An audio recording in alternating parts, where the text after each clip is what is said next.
સામાજિક આગેવાન દિનેશ દેસાઈએ તેનો વિરોધ કર્યો અને લગ્ન નોંધણીના નવા નિયમો જલ્દી લાગુ કરવામાં આવે તેવી સરકાર સમક્ષ માગણી કરી.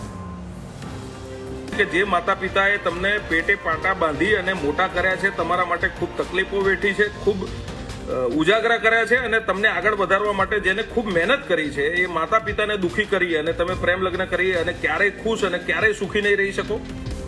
એટલે દરેક મિત્રોને વિનંતી છે, દરેક પ્રેમીઓને વિનંતી છે કે આંતરજ્ઞાતિ અગર તમારે મેરેજ કરવા છે તો તમે તમારા માતા પિતાને પહેલાં કન્વિન્સ કરો.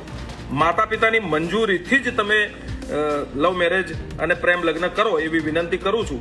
મારી ગુજરાત સરકારને પણ વિનંતી છે કે જે આ પ્રેમ લગ્ન નોંધણી માટેનો જે નવો કાયદો ગુજરાતમાં આવી રહ્યો છે ને આવવાનો છે, એ કાયદો ઝડપથી ગુજરાતમાં લાગુ થાય, એનો લાભ દરેક સમાજને, દરેક પરિવારને અને દરેક કુટુંબને મળશે. અને આ કાયદો આવવાથી કોઈ પણ વિરોધ થવાનો નથી, એટલા માટે કે દરેક પરિવાર અને દરેક ગુજરાતની 5.5-6 કરોડની જનતા છે એ આ કાયદો આવવાથી રાજી છે અને રાજી જ થશે. એટલે ગુજરાત સરકારને વિનંતી કરું છું કે ઝડપથી આ કાયદો ગુજરાતમાં લાગુ થાય. સમાજના અન્ય અગ્રણી પાંચાભાઈ રબારીનું કહેવું છે કે આટલા મોટા રબારી સમાજમાંથી સારો મૂર્તિઓ મળી ગયો હોત તેણે ન ભરવાનું પગલું ભર્યું છે. તેમણે કહ્યું કે જે ભૂલ થઈ ગઈ તેને સ્વીકારી લો તો સમાજ માફ કરી દેશે.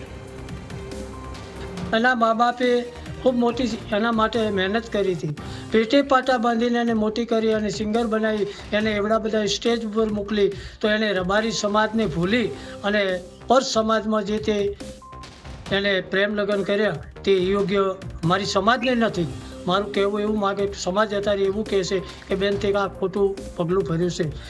પણ બીજું કે કિંજલબેનને ખબર નહીં હોય, કારણ કે મારી સમાજની કેટલી પણ છોકરીઓને આજે આ પ્રશ્ન અત્યારે નડી રહ્યો છે.